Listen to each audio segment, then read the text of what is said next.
Bom, pessoal, agora que eu estava olhando aqui, um pouco antes de começar a gravar o vídeo, é que eu percebi que o segundo ponto, o segundo tema, nessa primeira tela, está faltando uma palavrinha ali. Prestem atenção. A Rússia alerta a OTAN orientar ataques. Está faltando alguma coisa, não está fazendo sentido. Faltou a palavra sobre. A Rússia alerta a OTAN sobre orientar ataques. Aí faz mais sentido, peço desculpas, fiz a devida correção agora e volto para a minha apresentação de todos os dias.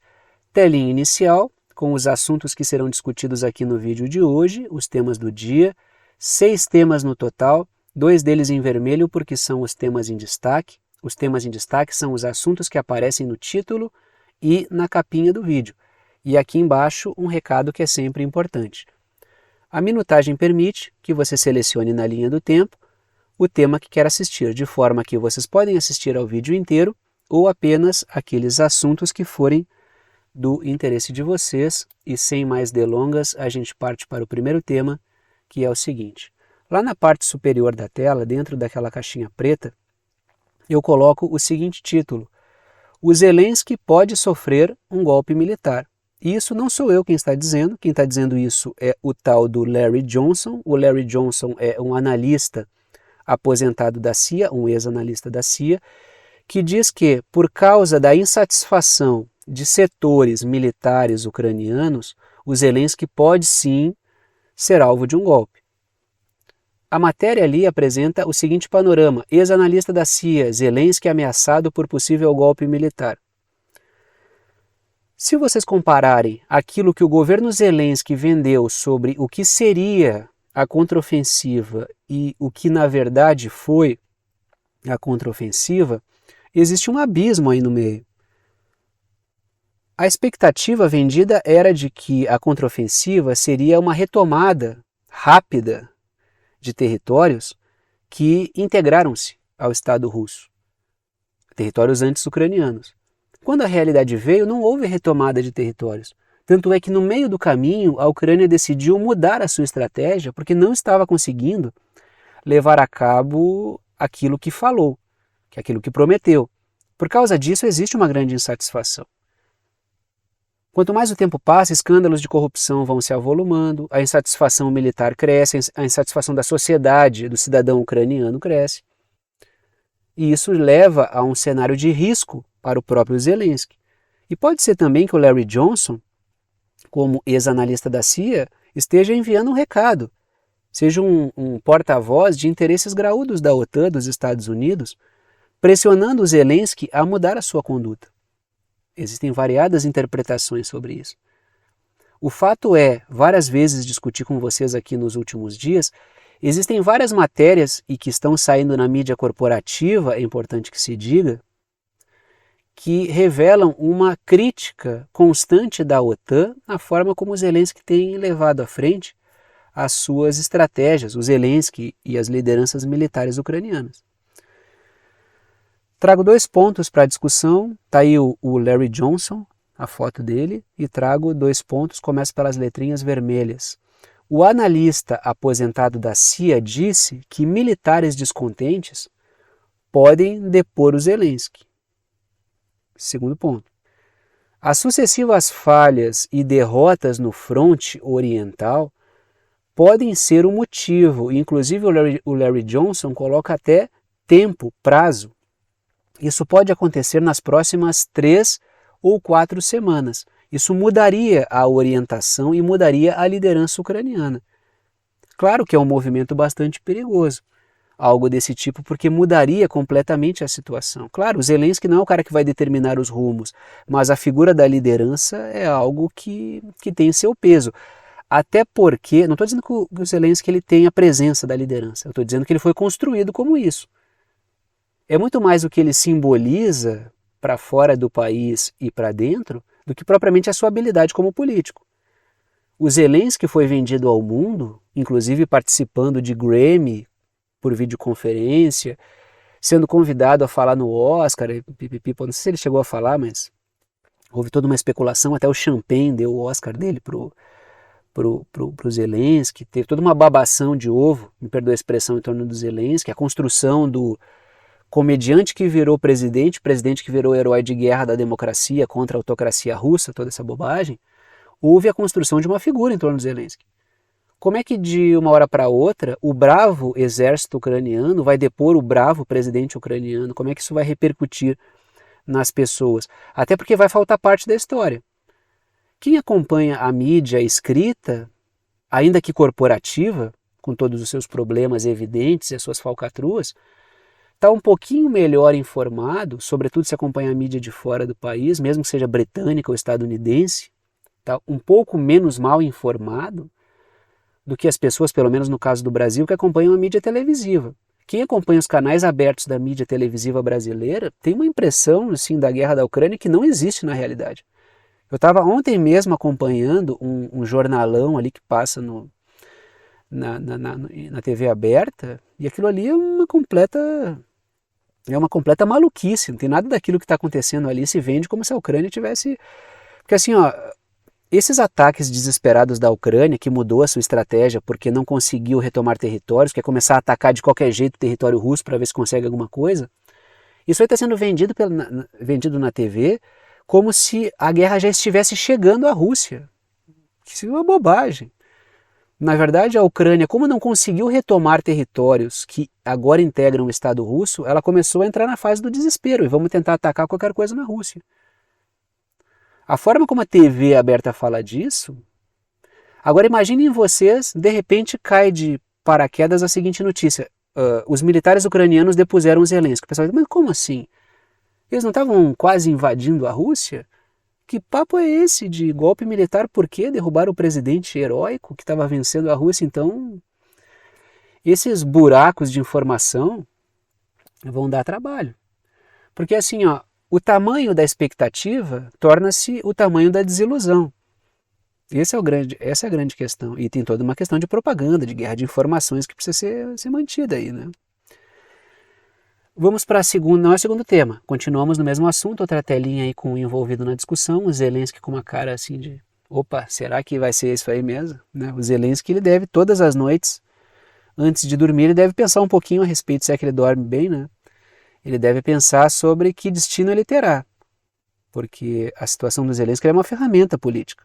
Um cara que, como liderança política, ou pelo menos como figura de liderança, já que ele é um boneco, ele arrastou o seu país por um conflito, do qual talvez não exista nem país para contar a história depois. Guerra na qual a Ucrânia vai muito mal, muito mal. E agora não é mais canais alternativos que estão veiculando isso, a mídia independente, a mídia russa, né, os agentes do Kremlin. É a própria mídia corporativa que está falando isso. Daqui a pouco eu vou trazer aqui uma fala para vocês de um ex-primeiro-ministro italiano, que é o Giuseppe Conte, falando, tá feio, cara, a coisa tá feia aí, entendeu? A gente vê esse cara aqui, ó, esse cara aqui é um analista aposentado da CIA, ele não é um analista aposentado da KGB. Então a situação não é fácil. Apenas alguns mais amalucados e abobados, robositos da OTAN que circulam na rede, robôs humanos, não é nem inteligências artificiais, né, são burrices biológicas, né, orgânicas, que defendem essa ideia de que a Ucrânia está bem, de que vai derrotar a Rússia, de que está em vias de tomar o Kremlin, e claro, né, muitos orientados pela mídia corporativa, né, televisiva, o que é pior, né. Trago ali 3 pontos, começo pelas letrinhas azuis. As sucessivas críticas da OTAN às falhas ucranianas devem ter impacto sobre os militares, e a própria OTAN pode bancar um golpe para mudar o cenário. Porque não é que o Zelensky seja fundamental, mas é que a mudança de simbolismo ali, porque não vai... Tirar o Zelensky, botar um cone, botar um espantalho, não vai mudar a estratégia militar, porque isso não vem do Zelensky. Mas diz respeito à mudança de moral militar, da sociedade, para ver se chega-se a alguma conclusão. Nem que seja mudar o Zelensky para sentar para negociar com a Rússia. Porque o Zelensky construiu para ele uma imagem muito complicada, que é a imagem de inflexível. Eu não negocio com o Vladimir Putin. Ele chegou a falar isso. Enquanto o presidente for Vladimir Putin na Rússia, eu não negocio. Bom, meu amigo, então... é bom torcer para ter desgraça aí, porque me parece que o presidente vai ser o Putin por algum tempo. Segundo ponto. O ex-analista disse que a OTAN esperava justamente isso contra o Putin, que os problemas militares levassem a um golpe das forças armadas russas contra o Putin por causa de problemas de orientação, problemas de liderança. E agora a gente percebe o que isso pode acontecer com o Zelensky. Essa observação é muito interessante que ele faz. Pô, a gente esperava justamente isso contra o Putin, cara. Não era para estar acontecendo ali, era acontecendo um pouco mais pro leste. Só que, ao contrário disso, a coisa veio contra o Zelensky. Houve aí uma espécie de subestimar a Rússia, que é algo que não se deve fazer. Quem subestima o adversário já está, em boa medida, arrancando atrás, porque não enxerga a realidade dos fatos. Terceiro ponto. A OTAN precisa desesperadamente de uma porta para sair da guerra com honra. Ela precisa disso.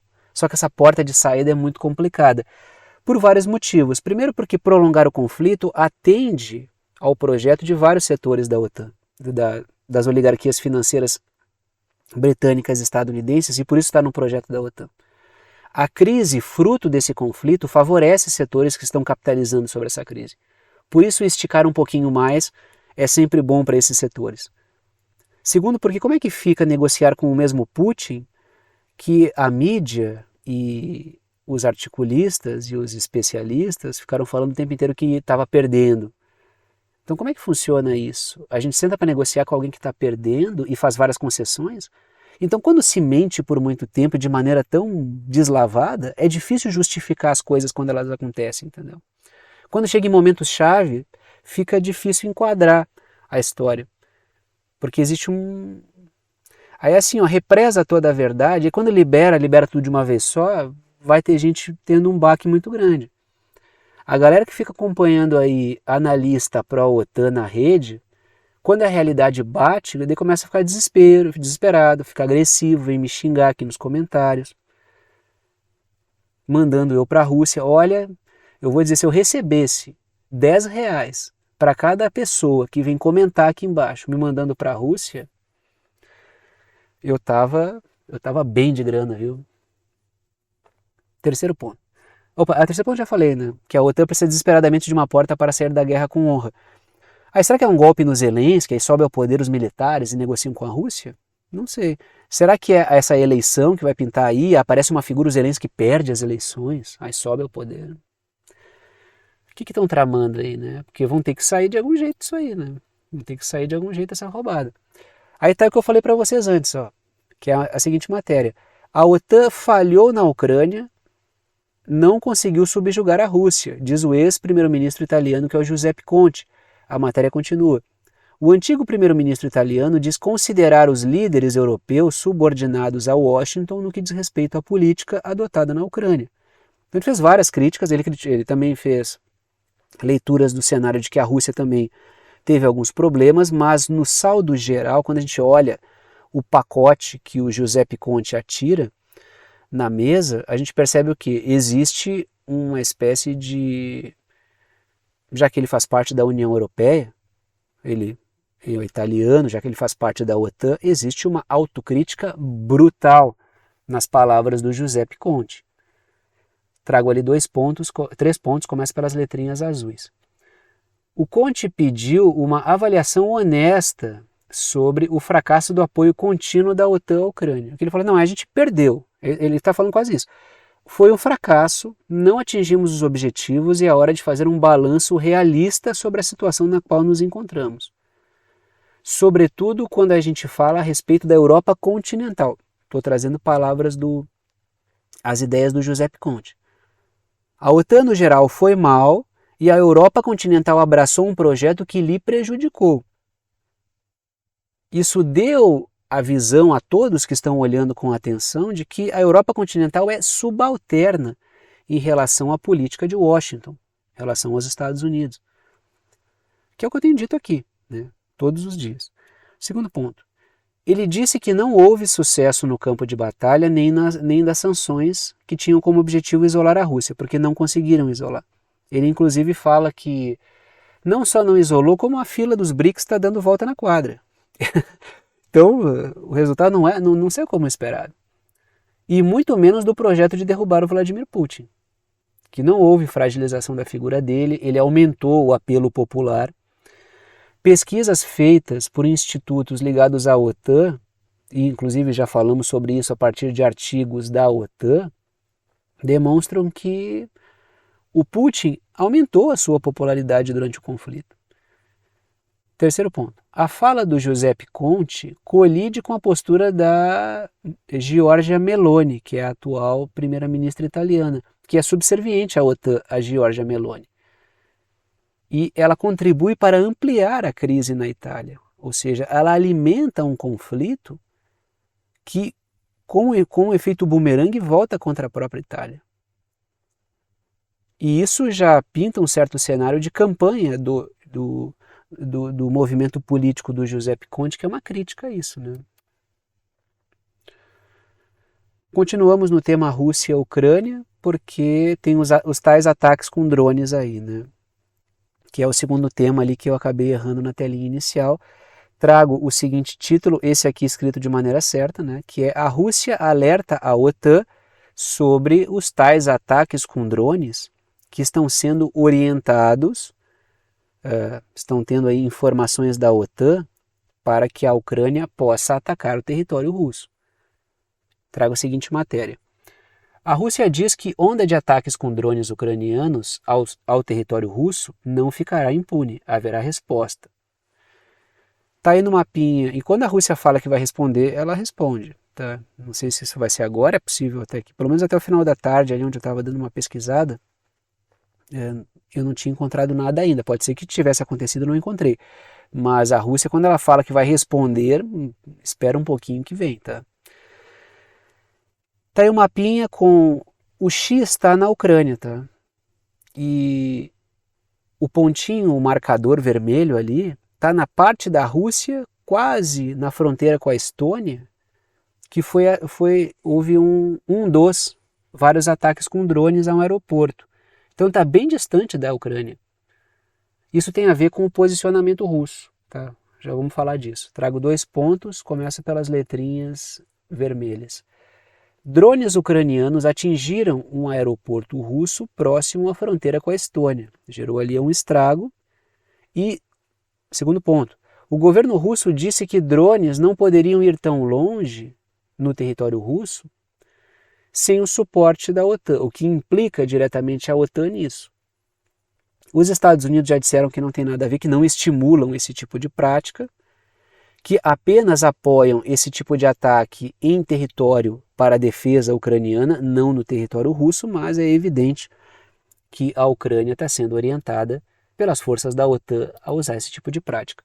Faz uma coisa na prática e diz outra em público. Isso é típico dos Estados Unidos. Está aí uma foto do ataque ao aeroporto e trago 3 pontos, começo pelas letrinhas azuis. Matéria recente da revista The Economist afirmou que os drones ucranianos operam utilizando informações recolhidas por forças da OTAN. Então assim, os Estados Unidos, os britânicos, eles têm um expediente de comunicação que é o seguinte: eles não dizem como de maneira oficial que fazem as coisas. Eles fazem, planejam, trabalham em cima disso, estimulam no subterrâneo e deixam a mídia corporativa jogar aquilo que o governo não diz.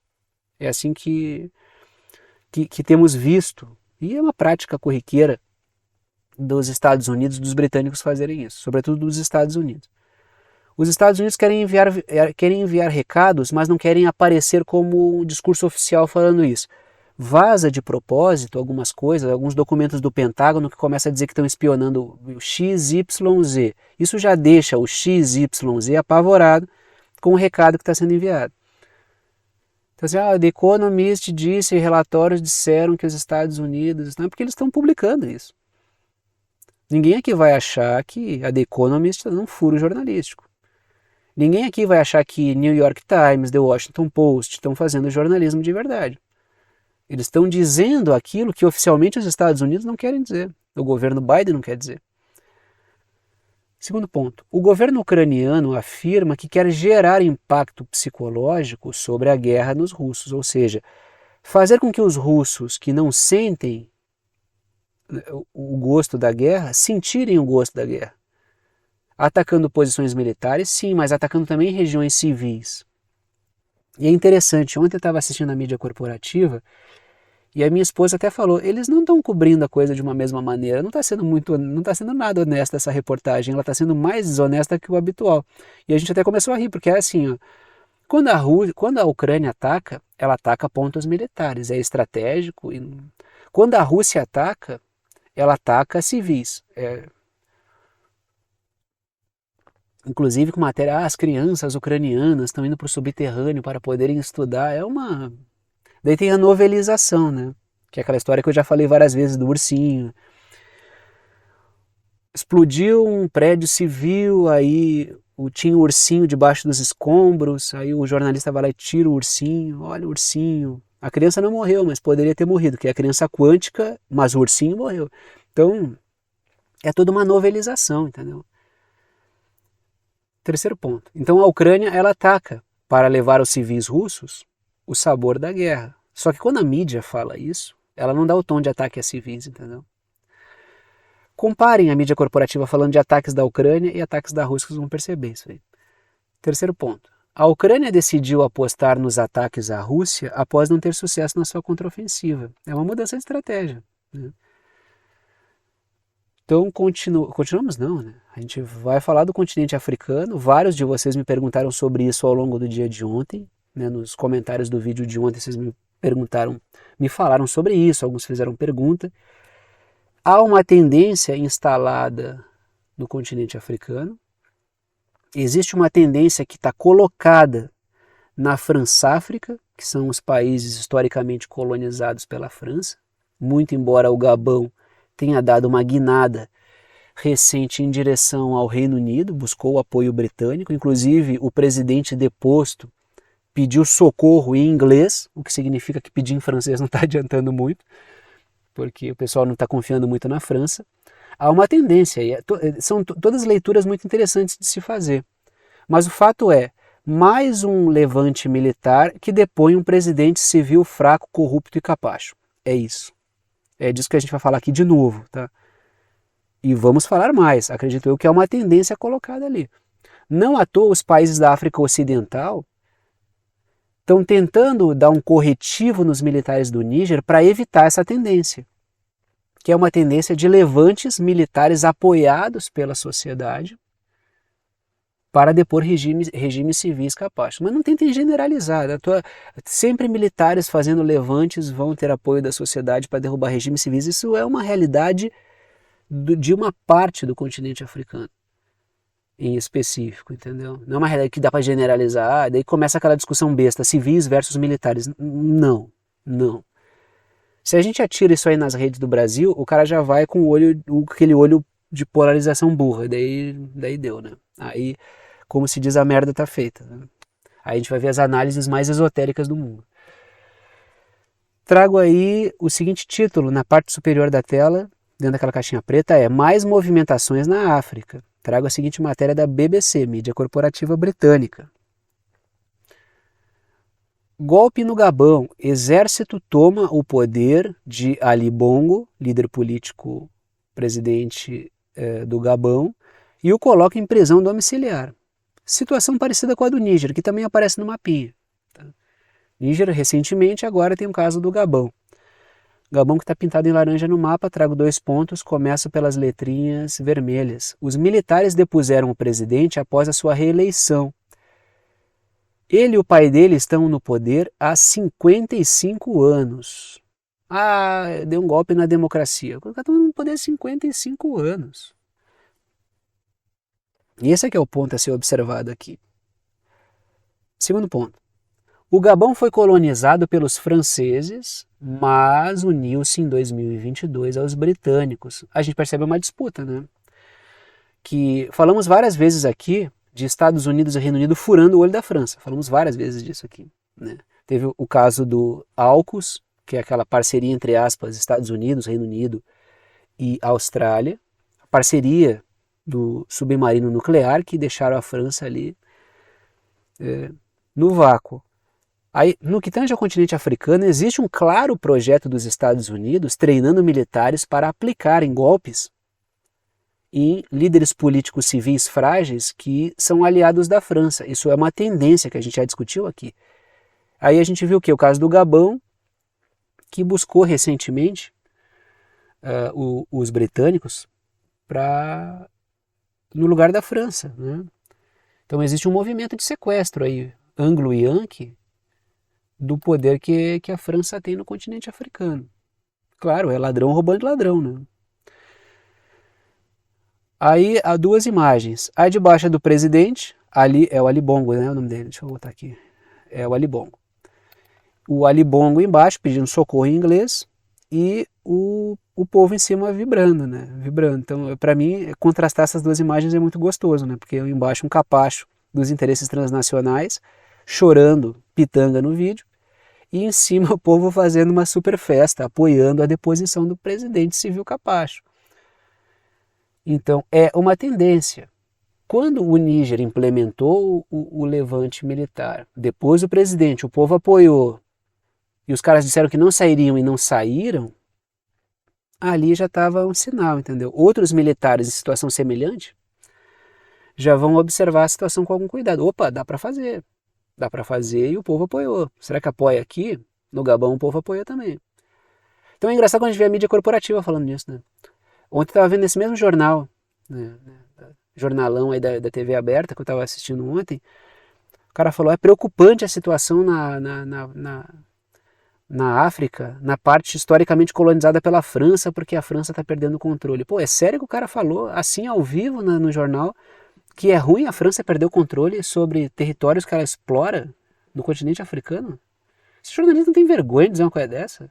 Pô, tu pode receber um salário, mas tu tem a tua dignidade humana, entendeu? Vai receber um pouco menos de dinheiro e abre um canal pra ti, cara. Não fica passando essa vergonha aí só pra ganhar dinheiro de terno e gravata na TV, entendeu? Sério que o cara disse isso aí mesmo, assim? De cara limpa na TV?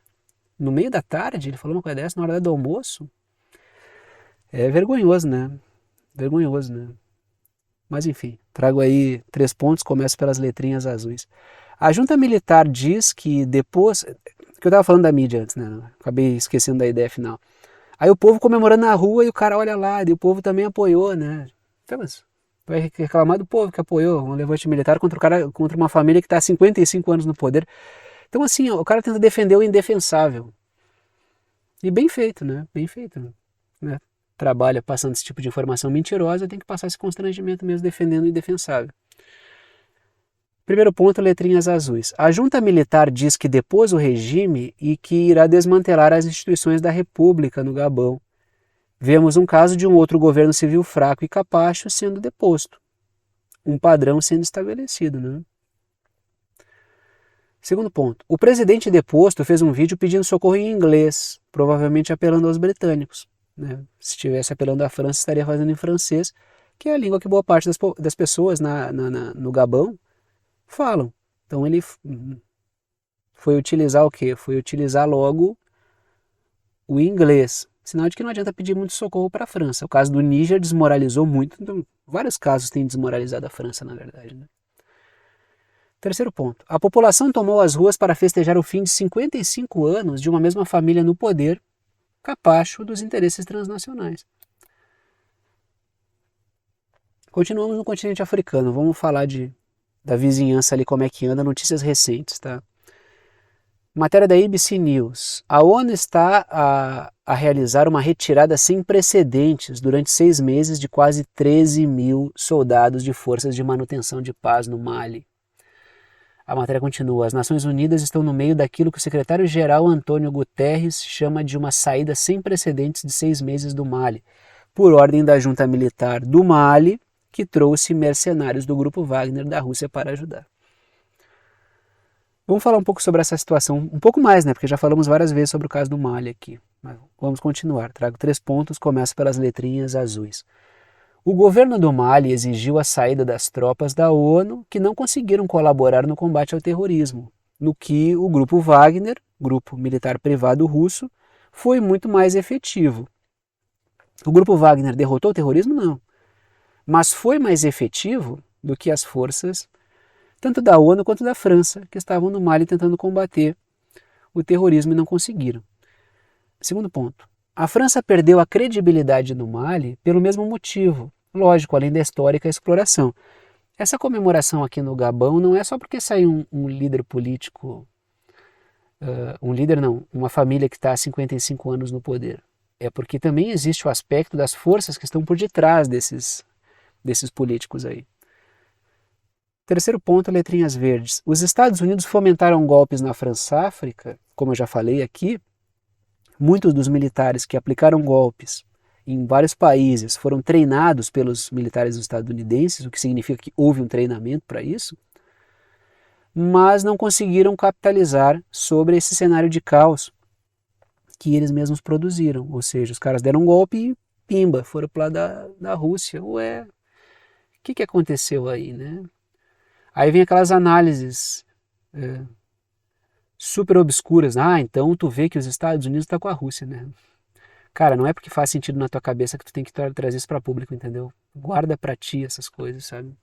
Conta pessoas próximas, assim, se tu acha que é sensacional. Tem gente que faz umas conexões assim e acha que tá descobrindo o fogo, né?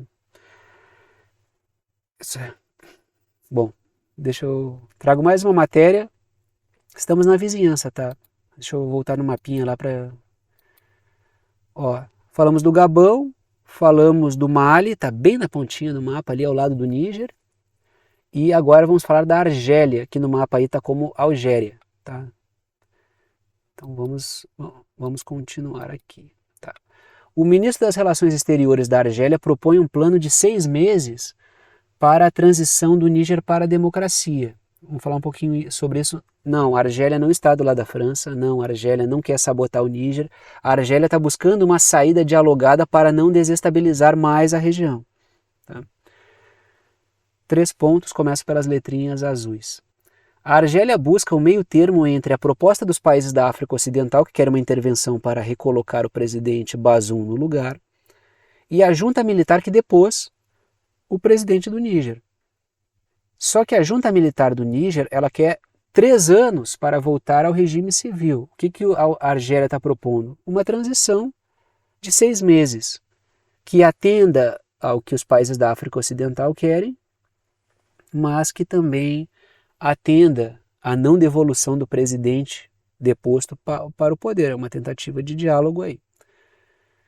Segundo ponto, a Argélia já se opôs a qualquer intervenção militar no Níger para evitar uma instabilidade regional que afetaria também a Argélia que está na região. Terceiro ponto, o país, a Argélia, negou à França o acesso ao espaço aéreo para intervir no Níger, ou seja, a Argélia não está do lado da França. A Argélia não está do lado da exploração transnacional no Níger, só para ficar claro, tá? Porque de um lado temos o Níger e do outro temos os países da África Ocidental que estão sendo apoiados pela França. Só que do lado do Níger tem que Burkina Faso e Mali, que já disseram que vão cair na porrada se houver qualquer tentativa. Não sei se o Gabão também não vai cair, porque a situação é parecida, entendeu? Então temos 2 perspectivas na mesa. Militares que depõem regimes civis fracos e presidentes de regimes civis fracos que querem evitar essa tendência no continente. Temos essa disputa aí. E é isso que está colocado. O que a Argélia está tentando fazer? A Argélia, que conhece o peso da exploração francesa, está tentando mediar para que não exista um conflito que vai fazer com que todos na região percam. Isso, além de gerar um drama humanitário e migratório, que a Europa vai ter que arcar com isso. Então seria bom que os países da Europa continental fossem em cima da França, para que ela não estimulasse um conflito desse tipo. Porque isso vai ser coletado depois como rebote lá. Vamos para o Indo-Pacífico. Vamos falar, eu trouxe aqui algumas notícias sobre o Indo-Pacífico, a primeira delas é essa. Japão e Coreia, hoje parece 6 temas, parece que é menos, mas na verdade tem um monte de notícia que eu trouxe aqui, tá? Tô até dando uma corridinha para terminar em menos de 1 hora. Japão e Coreia do Sul no AUKUS é uma pergunta, por quê? Matéria do The Guardian. Eu trago mídia corporativa aqui para ver se me alavancam aí nos algoritmos, né? É a mídia que é bem recebida, então vamos tentar usar ela. Japão e Coreia do Sul deveriam ser convidados a se juntar ao AUKUS, afirma o Comitê Parlamentar do Reino Unido, que faz parte do AUKUS. O AUKUS é Estados Unidos, Reino Unido e Austrália. A Austrália é um puxadinho político britânico. A matéria continua. O influente comitê selecionado de relações exteriores do Reino Unido recomenda que o Japão e a Coreia do Sul se juntem à parceria de segurança para desenvolver tecnologia crítica para enfrentar a China na região. O que Estados Unidos e britânicos estão buscando é buchas de canhão para enfrentar a China. O que teríamos aí? O AUKUS seria o quê? Austrália, que está em laranja no mapa, Japão, que está em laranja no mapa, e Coreia do Sul, que está em laranja no mapa, contra China. Parte dela, quase toda ela, em verde aí no mapa. Esse é o panorama, tá? Só que os países estão buscando a sua nisso, né? Quero acreditar que o Japão vai fazer um jogo para tentar se armar, ter apoio e equilibrar as forças da China na região, mas que não será uma ferramenta, sobretudo dos Estados Unidos, dado tudo que os Estados Unidos fizeram no Japão e com o povo japonês. Mas, como existe de tudo nesse mundo, quero eu crer que o Japão está tentando surfar uma onda, que é o que eu coloco nas letrinhas vermelhas ali. O Japão busca ser uma liderança contra a China na região, surfando a onda para se armar? Espero que sim. Porque se ela embarcar e for uma bucha de canhão contra a China, veremos o quê? Estados Unidos entregando procurações e países entrando em aventuras. Olhem o caso ucraniano que é. Segundo ponto. A Coreia do Sul quer ser uma das maiores indústrias de armas do mundo. Se eu não me engano, nos próximos anos a Coreia do Sul quer atingir a 4ª posição em termos de exportação de armas. Então ela também entra nisso com interesse. A Coreia do Sul e o Japão são países ocupados militarmente pelos Estados Unidos. A Austrália é um puxadinho político do Reino Unido. Então tem a figura do governador-geral da Austrália ainda. Sabe aquela coisa que a gente estuda na história do Brasil? Que tinha o Tomé de Souza no Brasil e outros governadores gerais após a falência do sistema de capitanias hereditárias independentes, veio o governo geral, que seria o quê? A imposição de uma sistemática centralizada, ou a tentativa disso. A Austrália, que logicamente imposto por Portugal, no caso brasileiro. Agora, a Austrália tem a figura do governador geral em relação aos britânicos, entendeu? É disso que a gente está falando aqui. É esse nível de puxadinho político que eu estou falando. Vamos continuar na região e continuamos falando da Austrália, tá? Já que estávamos falando do AUKUS antes. Aprovadas as patrulhas marítimas conjuntas das Filipinas e da Austrália no Mar da China Meridional. Então agora mais uma buchinha de canhão aparecendo aí, que são as Filipinas. O Mar da China Meridional é aquele que está com X ali, que divide ali Vietnã, Filipinas, Malásia, China.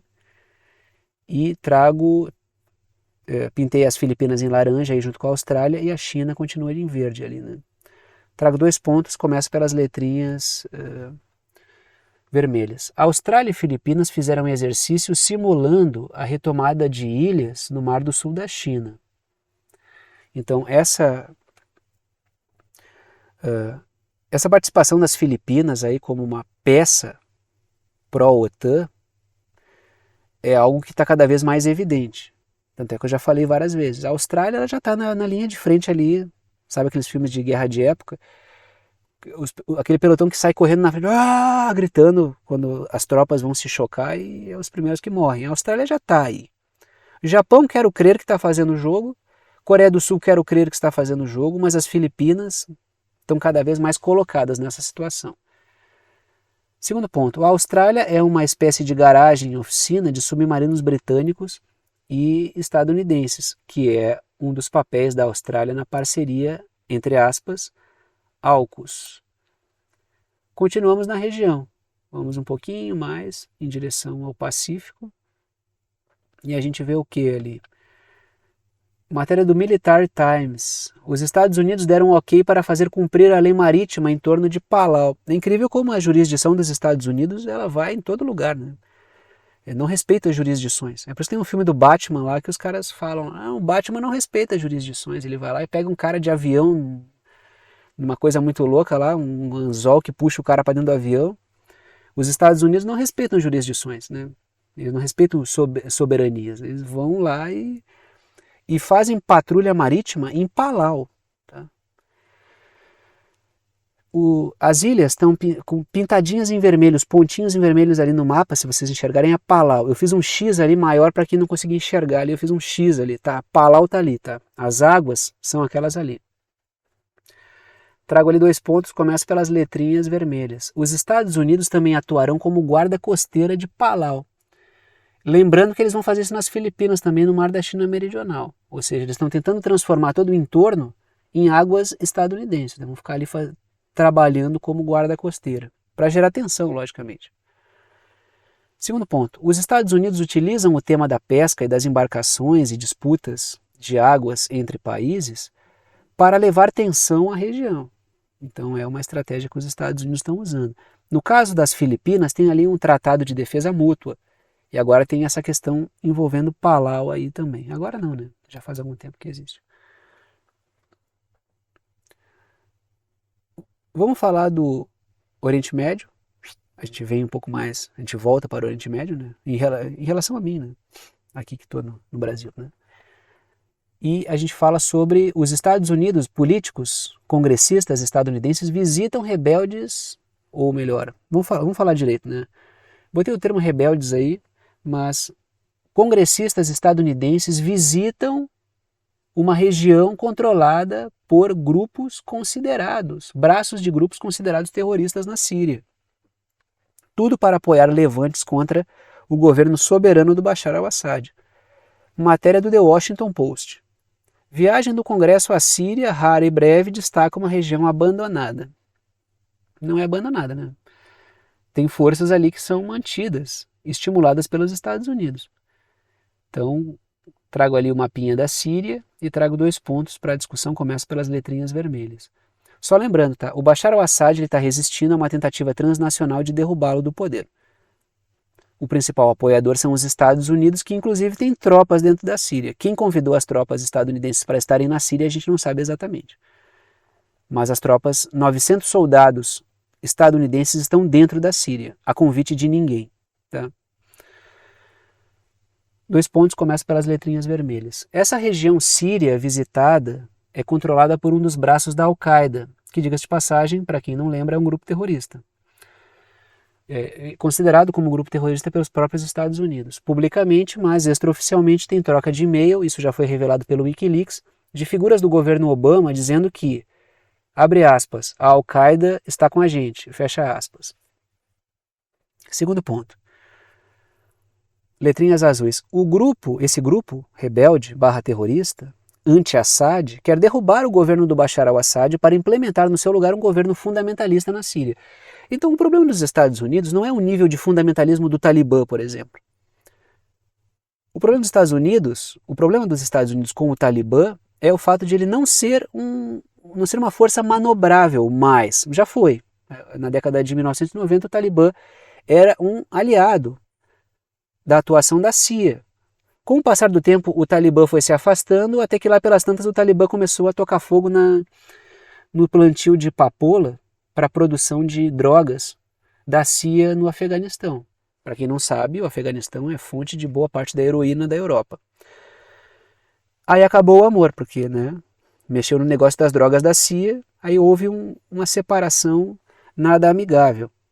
Diga-se de passagem, houve a intervenção no Afeganistão por causa disso, por causa dessa questão do negócio da droga. Não tem muito a ver com combate ao terrorismo, não tem muito a ver com isso, não. Só que o problema dos Estados Unidos, o discurso contra o Talibã, que vai defender as mulheres do Talibã, quer que as meninas estudando na escola, quer que reabram salões de beleza, não tem nada a ver com ser fundamentalista ou não, porque esse grupo, apoiado pelos congressistas dos Estados Unidos, é um grupo fundamentalista. O problema é, temos que derrubar o Bashar al-Assad, que vai ficar no lugar se for obediente, pode ser até o capeta, entendeu? E aí a gente continua no Oriente Médio, vamos para pouco mais ali em direção ao mar Mediterrâneo, vamos falar mais uma vez de Israel, que né, difícil não colocar Israel aqui, dadas as coisas que Israel costuma fazer, né, que costuma virar notícia. Trago a seguinte matéria, o seguinte título na parte superior da tela, dentro daquela caixinha preta: Israel está engolindo a Cisjordânia. Olhem essa matéria: ministros de Israel querem milhões de colonos no norte da Cisjordânia até 2050. Só lembrando, a Cisjordânia, tem um mapinha aí para vocês, né? O Estado de Israel está pintado de verde. Aqueles pontinhos, aquelas regiões laranjas ali, tem duas, tá? Uma, não sei se dá para ver direito aí, bem perto do mar Mediterrâneo, perto não, né? Na beira do mar Mediterrâneo, e a outra em direção à Jordânia. Aquela região laranja maior, ela é a Cisjordânia. Ela é território palestino. E parte considerável desse território palestino está ocupado por Israel, mas está ocupado. Israel está colonizando um território palestino. Trago 2 pontos, começo pelas letrinhas vermelhas. Israel quer aumentar em quase 200% o atual número de 170 mil colonos que vivem na região. É um processo de expansão do Estado de Israel e achatamento do território palestino, o que é um contínuo desde o início do Estado de Israel. O Estado de Israel ele vem crescendo, vai engolindo território palestino e essa é uma tendência. Segundo ponto, a região é considerada internacionalmente como zona palestina ocupada por Israel. Tá? Não sou eu que estou reconhecendo, existe um reconhecimento internacional a respeito disso. Se já é um absurdo não haver uma solução de 2 estados, imaginem vocês, Israel não quer nem saber disso, ele está querendo ocupar todo o território da Cisjordânia ali. Ele dá os nomes, né? Aqueles nomes bíblicos que vocês encontram na Bíblia, né? É Samaria, né? Ele faz todo um apelo religioso, picaretagem. Trago 3 pontos, começo pelas letrinhas azuis. Como ferramenta extrajudicial de avanço ilegal, imoral e assassino, Israel utiliza a prática dos pogroms, que é quando o Estado autoriza grupos violentos para que eles ataquem moradias e outros grupos. Ou seja, ao longo da história, os judeus foram várias vezes alvo de pogrom. Um pogrom é quando existe uma prática violenta de hordas, de grupos contra outros, que o Estado ou fecha o olho e faz que não vê, porque aquele trabalho vai ser útil para certo grupo que está no poder, ou é algo estimulado pelo próprio Estado. O que Israel faz em relação aos palestinos é pogrom. Pesquisem o conceito de pogrom que vocês vão ver. Só que a ironia da história os judeus, diga-se de passar o Estado de Israel, foi alvo disso ao longo da história. Aí cria-se o Estado de Israel e o Estado de Israel faz isso contra os palestinos. Segundo ponto. A extrema-direita sionista tem impedido que grupos criminosos sejam punidos pela violência que praticam. Então tem todo um jogo assim. A extrema-direita costuma ser assim. Ela promove a violência e diz que está apenas respondendo. Existe um cinismo. A extrema-direita é muito cínica. Ao longo da história ela sempre foi.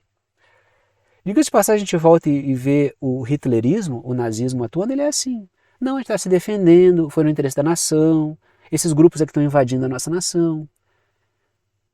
Israel aprendeu direitinho com o nazismo, me parece. Né?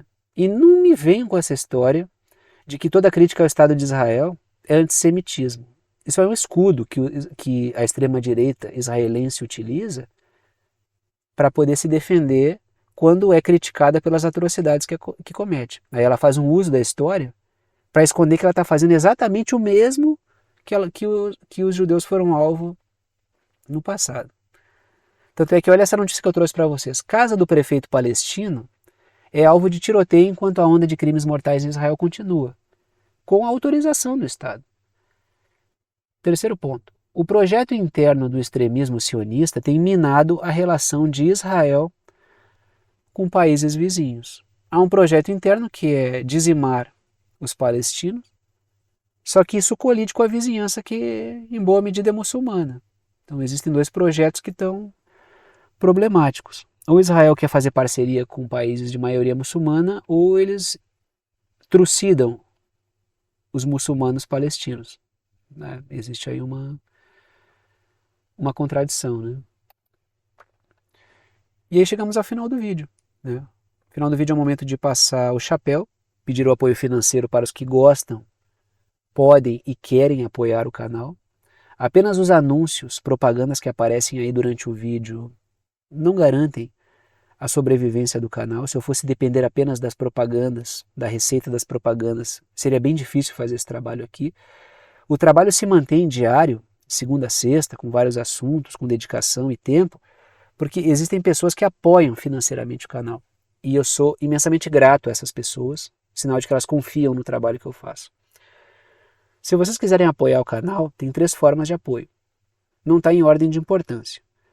Todas as 3 formas permitem que vocês apoiem com o valor que vocês quiserem. Tá? É uma ajuda solidária. Ajuda quem pode, ajuda quem quer e ajuda com quanto quiser. A primeira forma de apoio que aparece aí é o Apoia-se, que é através de boleto bancário ou cartão de crédito. Pode apoiar. Essa plataforma Apoia-se é uma plataforma de apoio financeiro e está aí o site do Apoia-se para quem quiser fazer o apoio mensal. A segunda forma de apoio é pelo Pix. A chave Pix aqui do canal é uma chave de e-mail, que é pixverdadeconcreta@gmail.com. Tem gente que coloca o número do CPF, tem gente que coloca o número do CNPJ, tem gente que coloca o número do telefone como chave Pix.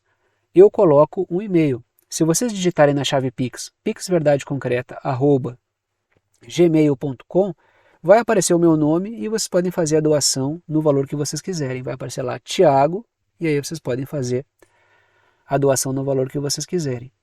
E a terceira forma de apoio é através do botão Seja Membro, que é uma forma de apoio aqui pelo YouTube, é um botão que fica embaixo do vídeo. Tem faixas de valor ali porque a rede exige que eu crie faixas de valor, mas que vão do 8 ao 80, e aí vocês decidem com qual valor vocês querem apoiar, se quiserem apoiar. Repito, sou grato a todos que apoiam, todas as 3 formas são muito bem-vindas. Vou parando por aqui e tchau para vocês.